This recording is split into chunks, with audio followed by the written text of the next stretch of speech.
Hi, welcome to Abby's Book Reviews. This is my November wrap-up. How are we in November already? Oh my gosh. I really didn't read much this month. I'm a bit annoyed with myself, but middle of October I started a new job and beginning of this month they threw me into the deep end, basically. It's been a bit stressful. I've had a meltdown or two. Yeah, I think I'm getting to grips with it now though. And hopefully, fingers crossed, December will be better. But I am so glad I did all my Instagram photos at the beginning of the month because I've not had mental energy to do that really at all. I'm hoping that I can do my December photos soon, but I don't know that. I carry on feeling the way I'm feeling now, I probably won't be, so that's a bit annoying. But anyway, I have been reading a lot more audiobooks because I am driving for about 2 hours every day to and from work. So audiobooks is definitely the way to go. And I now only get half an hour lunch break rather than an hour and a half break every day. So yeah, reading actual physical books has gone down. I started off with The Cruel Prince by Holly Black. I put this series off so that I could binge it for when The Queen of Nothing came out, because I knew what Holly's like and she does cliffhangers. This book has a cliffhanger.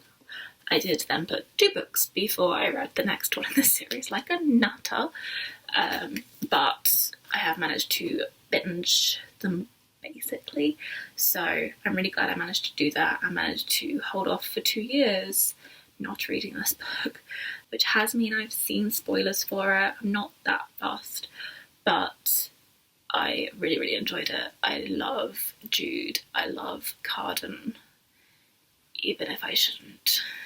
Then I read Grace and Fury by Tracy Banghart. This is the first in a duology. It's such an interesting idea, and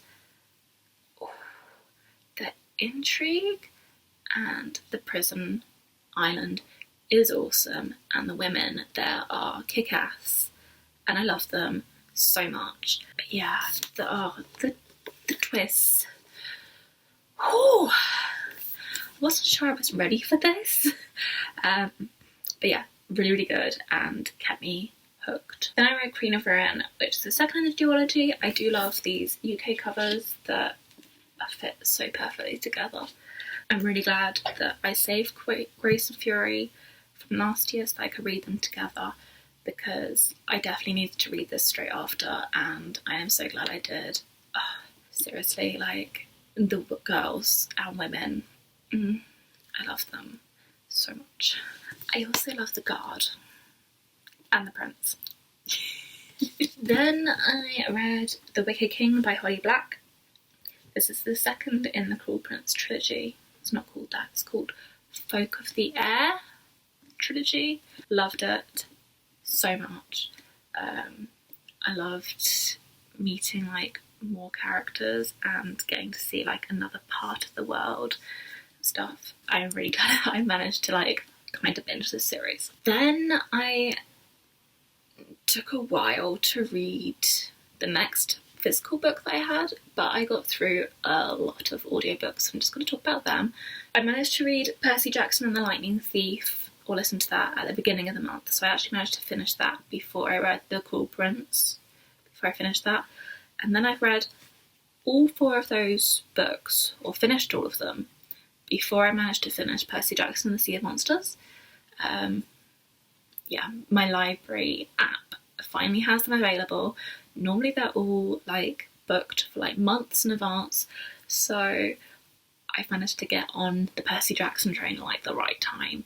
I am so happy I finally get to read the series, and they also have most of the other audiobooks for like the other series, so I'm basically going to do a Rick Riordan binge and I am loving it so far. Lightning Thief was really good. I love the characters, love the take on the Greek myths and stuff. Sea of Monsters, getting introduced to more Greek myths of how they work and stuff. It's just, I love Rick's mind so much. Then I went on to The Lost Twin, which is a series called like Scarlet Ivy. It's by Sophie Cleverly. It's a middle grade series. Scarlet has died. Ivy has been told to take her place at school and pretend she's Scarlet.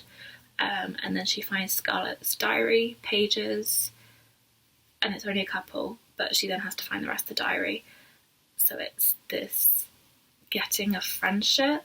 It's trying to find out what happened to her sister. It's this kind of mystery, but it's just awesome. And it's also historical as well, because it's set in like 1920s, 1930s. I think it's like early 1930s it's set, so it's set before the Second World War. I absolutely love it. Absolutely love it. So I'm hoping to be able to listen to the rest of this series as well. And then once I finish that, because that's only about 6 hours reading, so that literally takes me 3 days to and from work to listen to one of them. Then I read Percy Jackson and the Titan's Curse, which again Rick's mind. Getting to meet more of the gods, getting to meet, like, see, I love that it's like journeying across America and stuff like that, and it's places, sometimes it's places I've been, sometimes it's places I've only seen on TV or heard about, so it is really cool to see that in a book. And then my final physical book was Aurora Rising by Amy Kaufman and Jay Kristoff. This is the first in the Aurora cycle. I did kind of want to put this off because I have read Jay and Amy's books as separate authors, and they both do killer cliffhangers. Put them together and I knew it was going to be painful, so I did really want to put this off until the series was out, but TBR and Beyond were doing it as a read for the month, so I read it. I'm going to have to read this again before the second one comes out. But yeah, loved it so much. I don't do sci-fi, but this was amazing, and if people are saying that this isn't as good as Illuminate, I now kind of want to read Illuminate because this was amazing. So good. Space Elf, boys are amazing, the girls are amazing, the settings are amazing, the plot's amazing. Can't wait for the next one, guys. That is it for my November wrap-up. Let me know in the comments if you've read any of them and what you think. If you want any more info, I will give you some. Please like this video and subscribe to my channel because it will make my day. Enjoy the book you're reading, and I will speak to you soon.